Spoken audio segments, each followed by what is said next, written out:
Good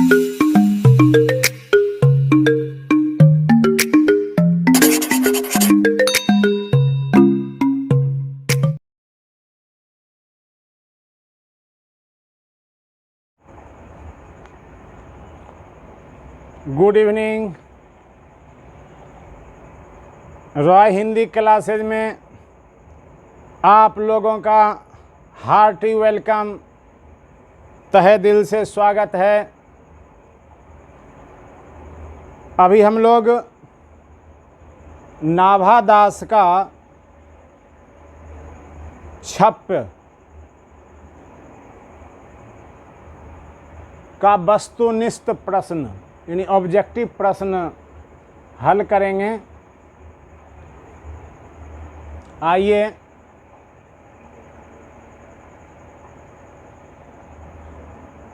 प्रथम प्रश्न है, छप किसकी रचना है? ये तो एकदम सिंपल प्रश्न है कि छप किसकी रचना है। उत्तर आप जानते हैं, नाभा दास की।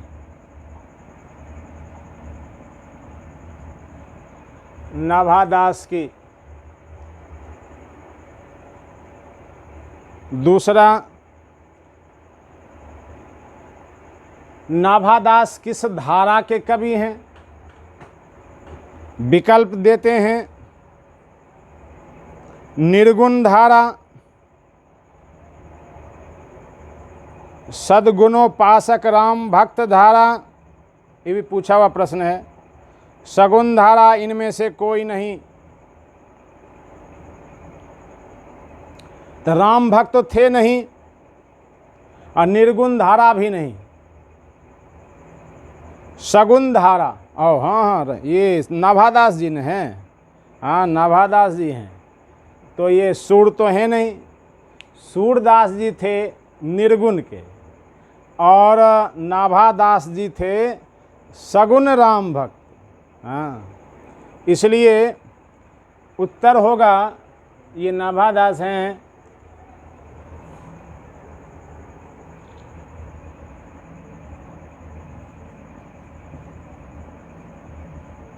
सगुण राम भक्त धारा। इसका दूसरी तरह से आपको दे देगा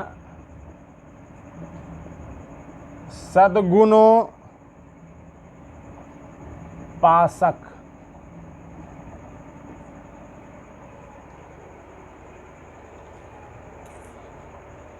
नाभादास किस धारा के कवि हैं? तो सगुण राम भक्त धारा के और सद्गुणोपासक। या तो ये दे देगा या तो सद्गुणोपासक दे देंगे तो भी जो है वही होगा। अगला प्रश्न है तीसरा नंबर, नाभादास किसके समकालिक थे?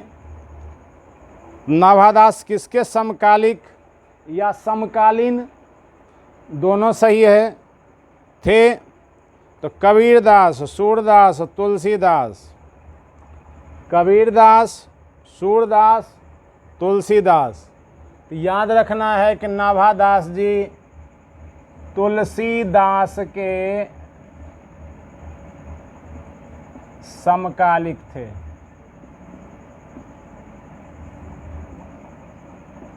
तुलसीदास के। चौथा प्रश्न, सूरसागर किसकी रचना है? सूरसागर किसकी रचना है? ये प्रश्न इसलिए इसमें आया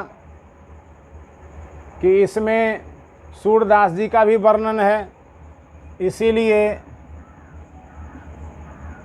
इसमें होगा सूरदास। सूरदास की।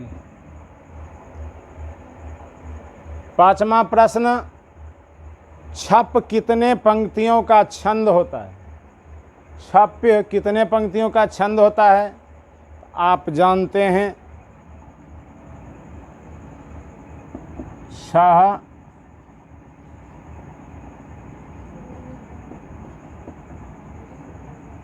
पंक्तियों का।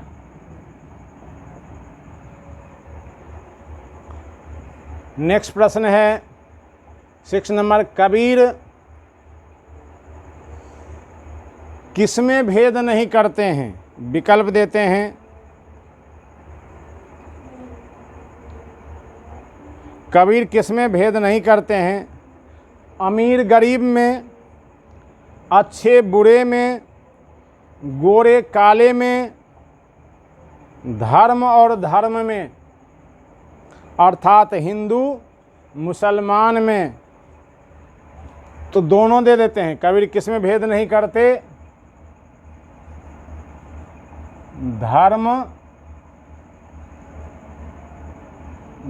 धर्म में या हिंदू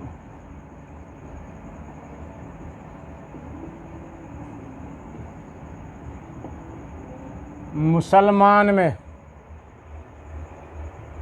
कबीर किसमें भेद नहीं करते? धर्म धर्म में। कबीर जानते थे कि सब धर्म का मर्म एक ही है, नाम सिर्फ अलग है, तत्व वही है, ईश्वर एक है, इसलिए वे भेद नहीं करते थे। अगला प्रश्न, नाभादास के यानी 7 नंबर, नाभादास के किस छप में जाति पाति वर्णाश्रम धर्म का खंडन हुआ है? नाभादास 2 छप लिखे आपके सिलेबस में जो दिया गया है, 2 है, एक कबीर और एक सूर। तो किस में जो है वर्णाश्रम या जाति पाति का खंडन हुआ है? किस में? सूर में कि कबीर में? तो कबीर में।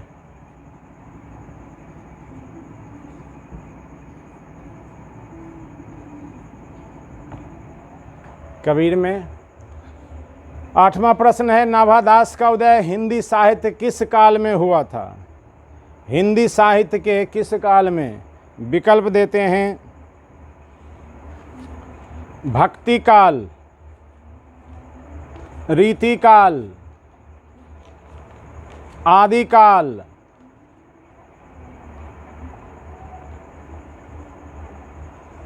तो बोलिए। आधुनिक काल। तो उत्तर होगा भक्ति काल।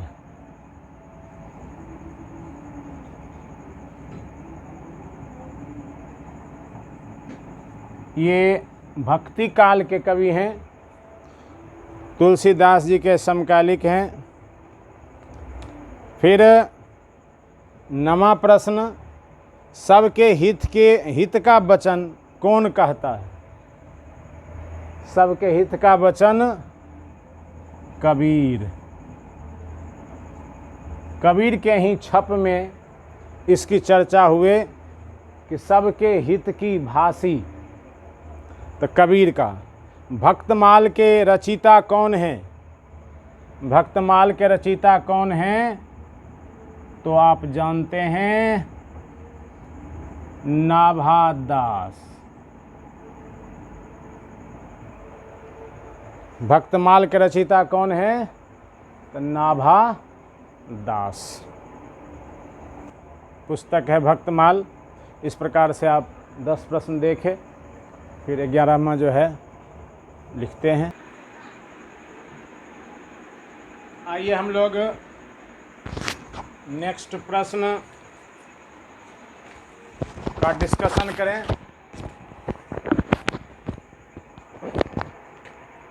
भक्त चरित्रों की माला डैश है? भक्त चरित्रों की माला डैश है। इसके पहले आपने पढ़ा कि भक्तमाल की रचना डैश ने की, अर्थात नाभादास ने। तो भक्त चरित्रों की माला है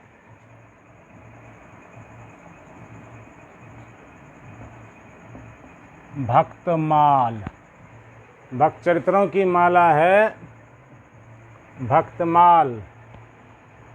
नाभादास किसके शिष्य थे? नाभादास किसके शिष्य थे? तो विकल्प देते हैं।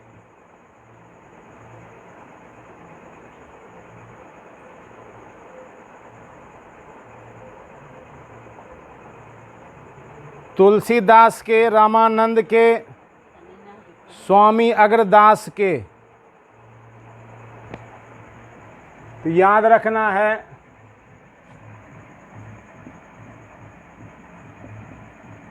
स्वामी अग्रदास के शिष्य थे। 13 नंबर, नाभादास की कविता किन दो कवियों के बारे में? सिंपल प्रश्न है, किन दो कवियों के बारे में? आप पढ़वे किए हैं। कबीर और सूर, कबीरदास जी और सूरदास। अगला प्रश्न, कहानी का अर्थ होता है डैश। ये भी हटके प्रश्न है, इसलिए इसके पूछने की संभावना ज़्यादा बनी रहती है। एक बार पूछा भी गया है, इसलिए कहानी मीन्स विश्वास, दूसरा प्रतीति।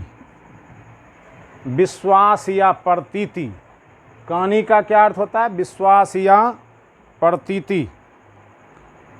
अगला प्रश्न है, भक्तमाल में किस छंद की व्यंजना हुई है? भक्तमाल में किस छंद की व्यंजना हुई है? तो भक्तमाल में छाप्य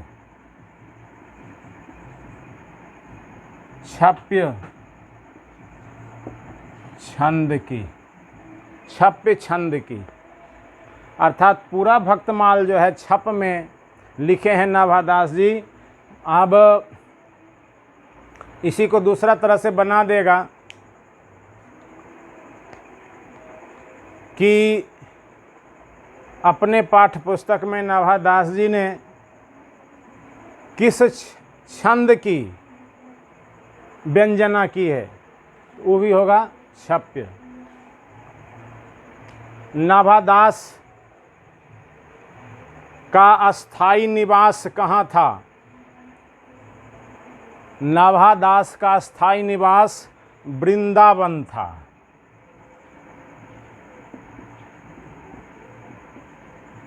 वृंदावन, नाभादास का स्थायी निवास वृंदावन। किसको सुनकर कवि सिरचालन करते हैं? किसको सुनकर कवि सिरचालन करते हैं? सूरदास जी को कि कबीरदास जी को? तो सूरदास जी।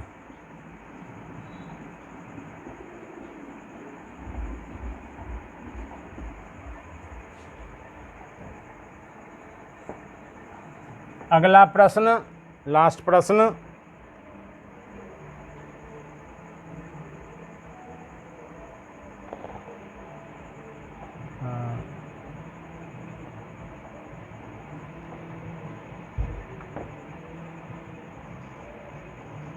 पाठ्य पुस्तक में वर्णित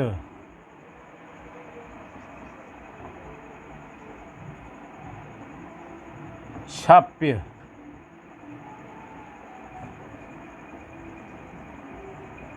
किससे ली गई है?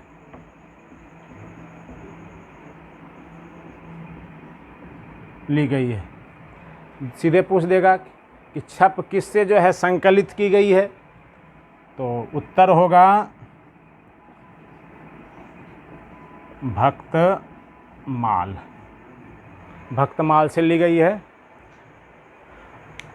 इस प्रकार से आपने ऑब्जेक्टिव देखा, इतना ही ऑब्जेक्टिव सफिशिएंट है, ज़्यादा कुछ देखने करने की आवश्यकता नहीं है। ऑब्जेक्टिव कर दिए, आपको एक्सप्लेनेशन यानी कि व्याख्या, शॉर्ट यानी संक्षिप्त और लॉन्ग, ये आपको PDF के रूप में मिल जाएगा। Thank you.